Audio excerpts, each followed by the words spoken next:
Hello everybody, and welcome to our presentation on initialization in deep learning, an optimization perspective. My name is Aman, and together with my teammates Arnaud, Adam, and Andy, we will be presenting a brief survey on neural network initialization and the use of optimization techniques in initialization. We hope to provide an understanding of the current state of the art in this field and to contextualize it through the lens of optimization. Let's get started with the importance of initialization. So, this is a very exciting field in deep learning. The starting weights for a neural network during training can dramatically affect end performance and also training performance. So it's obvious that an initialization that is close to the optimal weights is better, but there are many other nuanced ways by which initialization can affect training. So in this presentation, we'll first contextualize the field by outlining two seminal techniques, namely Xavier and He initialization. We'll then explore the relationship between initialization and normalization via the fix-up initialization method. We'll then look at the use of second-order and higher terms in initialization via the meta-init technique. And finally, we'll close by detailing the grad-init method that uses yet another optimization formulation for initialization.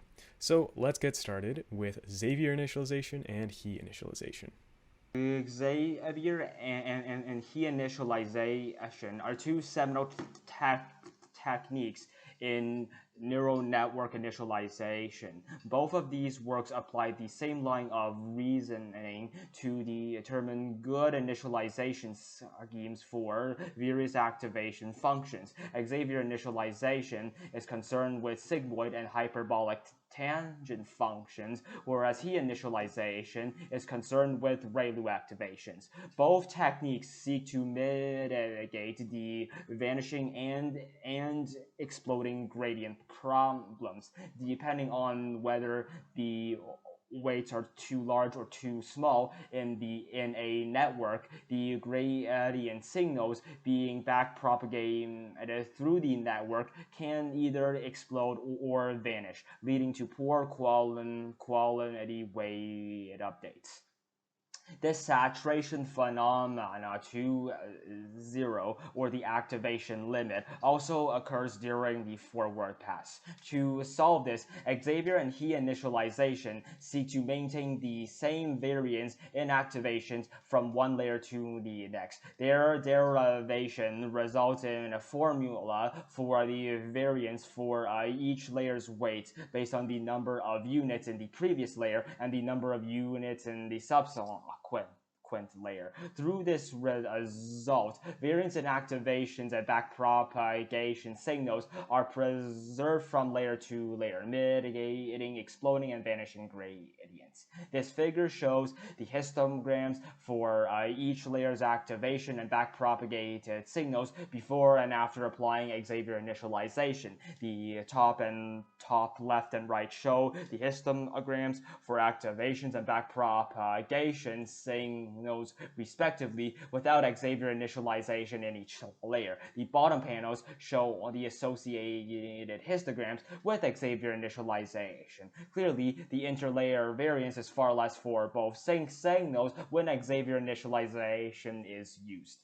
These techniques are used ubiquitously in deep learning thanks to their simplicity and effectiveness. Many of the subsequent techniques seen here are use these as a starting point for their initialization algorithms. One key point to remember: this technique preserves similarity of variance in activation between layers, but does not focus on the absolute variance values. This motivates further work that we will discuss next. Overall, Xavier and He initializations are seminal works on initialization that are one of the first works to empirically investigate activation and gradient statistics. Next, we'll discuss the fix-up initialization technique. Before we get into the technique, though, we'll briefly outline normalization. Normalization layers in neural nets scale their input by the input's vector norm. Normalization layers can help train deeper neural nets by preventing the exploding and vanishing activation values that we saw in class. Residual networks, meanwhile, introduce skip connections where the output of one layer is propagated to its successor and to some downstream layer. This has favorable properties for the expressible function classes of deep nets. and aids in preserving the strength of backpropagation signals during training. Normalization layers are often used in residual layers to preserve their gradients and activation signals. Fix-up initialization proposed an initialization scheme for residual networks that removed the need for normalization layers for effective and efficient training. At its core, the method involves applying yeeeeeeeeaaaaa, which we discussed previously, then rescaling the weights of residual branches by a pre-prescribed factor based on the number of residual branches, L, and the number of layers in the branch, M. The full procedure is fairly straightforward and is detailed in 3 steps. First, initialize the classification and the last layer of each residual branch to 0. Then, initialize every other layer using a standard method like he, and scale only the weight layers inside residual branches by that pre-prescribed factor. Add a scalar multiplier at every branch and a scalar bias before every convolution, linear, and element-wise activation layer. We'll initialize the multiplier to 1 and the bias to 0. Surprisingly, the fix-up initialization model without normalization layers has the same stability as conventionally initialized networks with normalization layers. Fix-up demonstrates a surprising connection between initialization and normalization. It's pretty unexpected considering that initialization occurs completely before training, while normalization layers are active throughout training.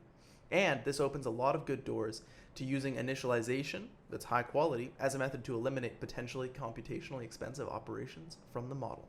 We now move on to meta init, starting with a discussion of second-order terms in optimization. Gradient descent-based optimization techniques are provably well suited for convex optimization. That being said, while neural network loss functions are far from convex, we could still take some lessons and intuitions from convex optimization as we pursue the topic. One such concept is curvature. We know from convex optimization that a poorly conditioned Hessian can cause problems for gradient descent algorithms. Geometrically, this corresponds to a long and narrow loss surface in 2 dimensions as shown in this figure. For general n dimension, we could generalize poor conditioning as a Hessian with a large difference between its maximum and minimum singular value. In general, large second order and higher terms in the Taylor series approximation of the loss at a given point can cause problems, especially for first order gradient descent optimizers. Meta init proposes a pre-learning optimization for initialization based on the idea of minimizing curvature. The work introduces the gradient quotient to measure the curvature and loss function at a given point theta. In this equation, g is the gradient of the loss at theta and h is the Hessian of the loss at theta. The authors show that the gradient quotient can be minimized by one of the 2 following methods. First, we could try to improve the conditioning of the Hessian, which visually in 2 dimensions corresponds to making the loss contour more round and less oblong. Secondly, we could make sure that the gradient points in the flat directions of the Hessian. An excellent initialization can be generated by optimizing the starting weights theta such that the gradient quotient is minimized via gradient descent. The authors showed excellent performance for meta init initialized network on CFAR10 MLPs and CNNs when compared to Xavier and standard Gaussian initialization. This work is notable for its absolute performance and for its use of a bespoke optimization within the initialization itself. The same idea is applied in the GradInit paper, which is discussed next. Finally, let's talk about the GradInit paper. So, like MetaInit, GradInit proposes a pre-training metric to be optimized by gradient descent to inform initialization.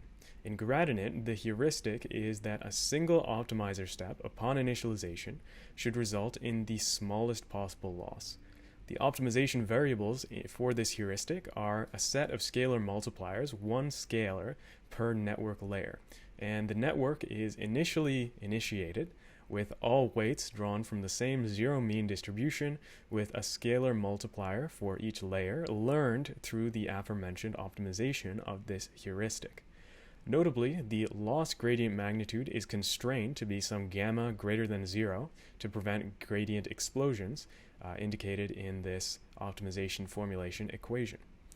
Empirical testing indicates that this initialization method mitigates exploding and vanishing gradients and minimizes gradient variance between mini batches of data. These properties are highly favorable for fast and effective training, and since the initialization heuristic is far easier to calculate than the gradient quotient from meta-init, which in practice actually involves second and third order derivatives of the loss, grad-init offers a more efficient initialization method. When compared to other initialization methods on a variety of OCR and image classification tasks using the ResNet 50 architecture, grad-init matches state-of-the-art performance with enhanced stability across multiple training runs. Grad-init also claims to be architecture agnostic. While it's feasible to apply this technique to any architecture, and while the intuitive and theoretical arguments hold for any architecture, the claim remains unsubstantiated empirically. So overall, grad-init offers equal performance to the previous state-of-the-art techniques with enhanced stability and greater efficiency as compared to meta-init. So, in conclusion, overall, we found a highly nested and nuanced relationship between initialization and optimization. This relationship is made very mysterious by the paucity of fundamental deep learning theory. This lack of theory makes initialization a very empirical science.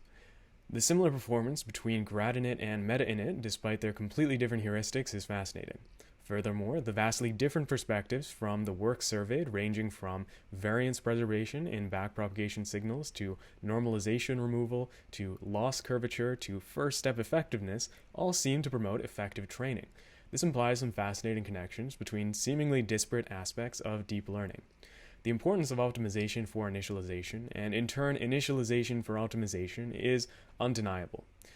The field will no doubt prove invaluable in the pursuit of empirical and theoretical advances in deep learning.